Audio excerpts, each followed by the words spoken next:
Hey everyone, hello. So I tried going live yesterday and along the line, I don't know what happened. I think I lost network. So the thing is, oftentimes I title this, it's not all about you, it's not all about you, and it can't be all about you. Yes, so oftentimes we have this notion that a family should just be father, mother, and children. Yeah, that's nice. That's a nuclear family. What happens to the extended family? Do you know that oftentimes the children you're relying on that, okay, yes, when I get old, they'll take care of me, might end up not even looking your way. They might even end up being fed up with you. Some might even go as far as taking you to an old people's home and then they abandon you there. But you know, your siblings, even let me assume they are not too good, they are not, there will be one particular person that you can actually say, okay, this sibling of mine is nice, is caring, that will watch out or look out for you. So, in a nutshell, what I'm saying is, whatever you feed your kids with, your children with, if you give them the notion that this person is lazy, so when it comes to helping this person, don't help. Whatever you do for this person's like, just helping this person. The truth is, when you do good, you're not helping the other person, you're actually helping yourself. Believe me, you are actually helping yourself because, like, you are saving, you're saving for the rainy day. It may not, your savings doesn't necessarily have to be in cash. Your good works can be your savings. On a very good day, you might need help, you might need assistance. You're not always going to be strong, you are not always going to be on your feet running, you're not always going to be on your feet agile. There are times, a time will come in your life when old age will set in and you need other people. Just like when you were a baby, that you rely or depended on either your mom, an adult, to nurture you, cater for you, until you're able to do certain things by yourself. And gradually, at some point in time, you become an adult that can fend for himself or herself, that becomes independent. So if you teach your children to be be in fact be stringent when it comes, don't help, don't be a helper, be the one that torments and makes people want to commit suicide, be the one that makes people feel I'm worthless. Meanwhile, you know, it is not actually struggles that make wealth. If it's the amount of struggle or hard work or labor that you put in that makes one wealthy, I'm sure bricklayers, they should be the wealthiest or among the wealthiest.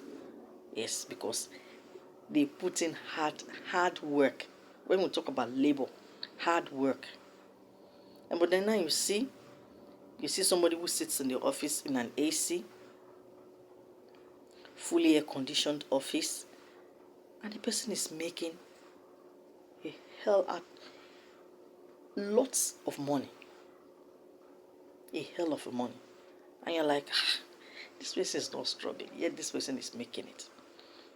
Meanwhile, another person is there. So for instance, I tell my children, okay, don't help this particular person because I feel I'm comfortable.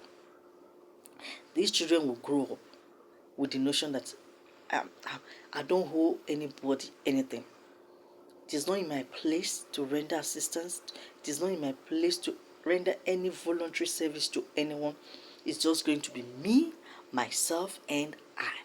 If you need something, go work for it. But it doesn't work that way. Every one of us, we are not strong. There are some that are weak. There are some that are agile. There are some that are strong. There are some that are just feeble.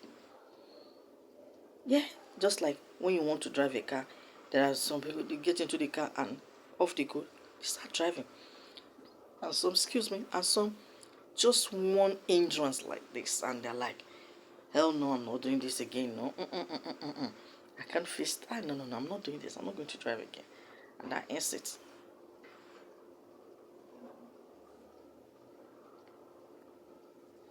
And that ends it.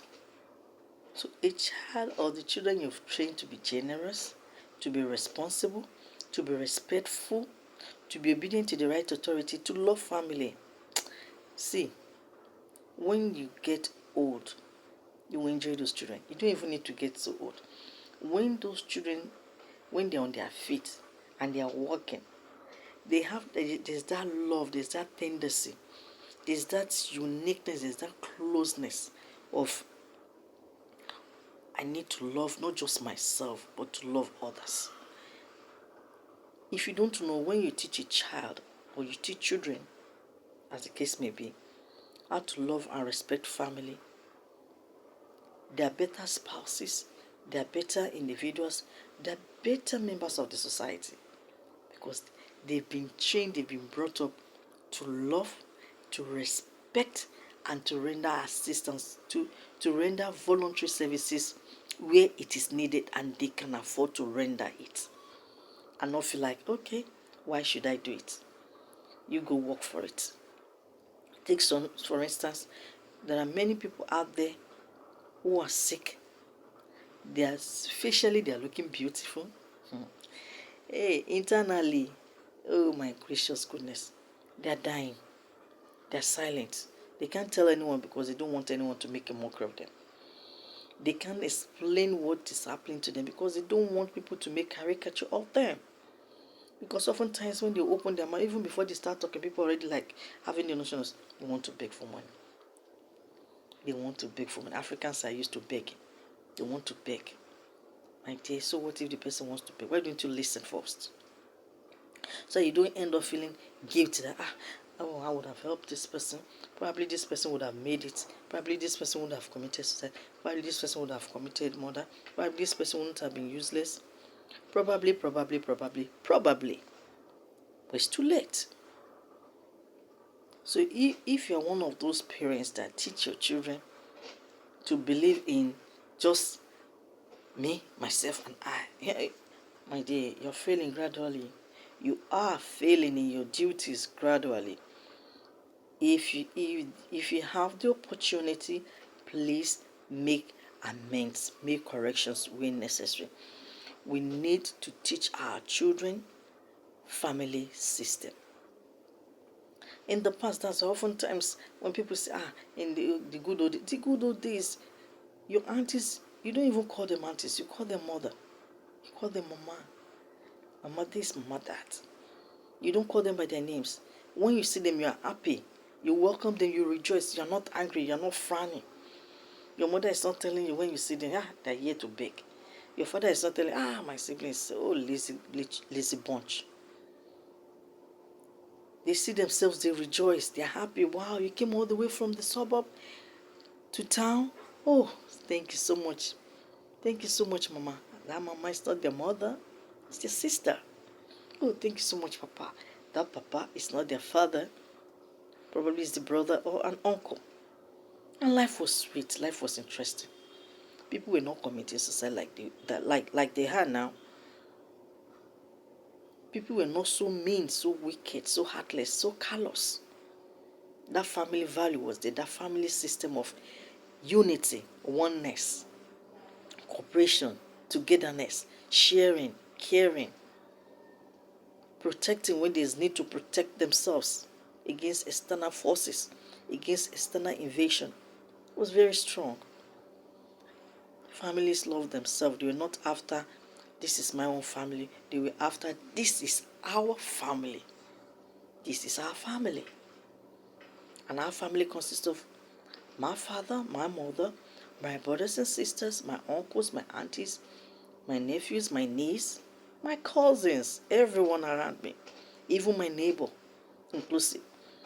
That's why in Africa, when you go out and you meet someone else in another country that comes from your country, automatically you call that person your brother.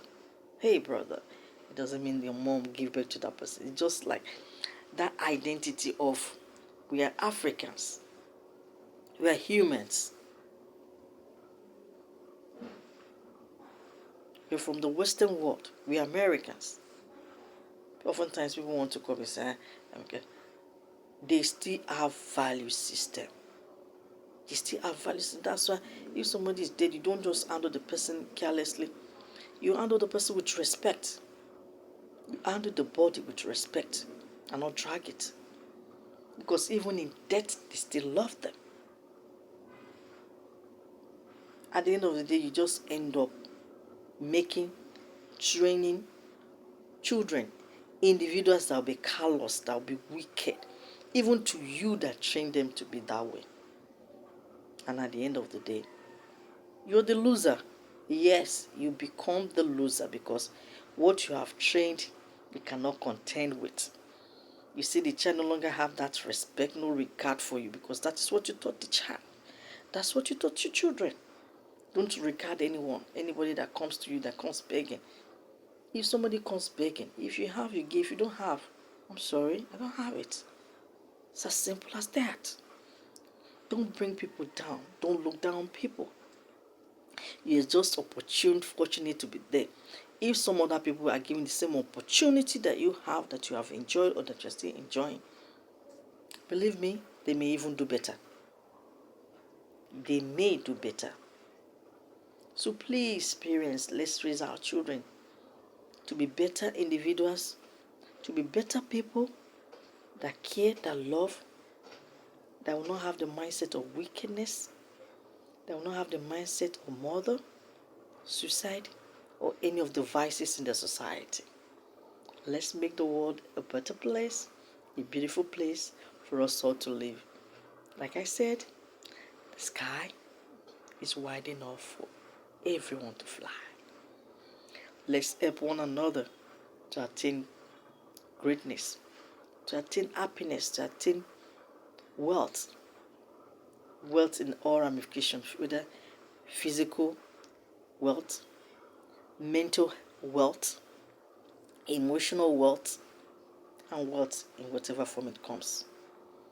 Wealth is not just in cash. Wealth could be in kind. Yes, let's help others to rise. If you're the only rich person in your family, my brother, you're poor. That's it. Because you are going to be saddled with so many responsibilities. But if you're wealthy, you pick up somebody else, you develop that person picks up another person and develops that person, another person picks up another person. Before you know what is happening, everybody is okay. And they are no longer liabilities. You have just built an independent empire with just one single gesture: kindness. Kindness. Let's make the world a beautiful place. The world is beautiful. Let's make it beautiful, colorful, enjoyable, not endurable. Enjoyable and not endurable. Love you all. See you in my next video. Be kind to yourself and to others. To have a lovely, lovely, lovely life in the mighty name of Jesus. Amen.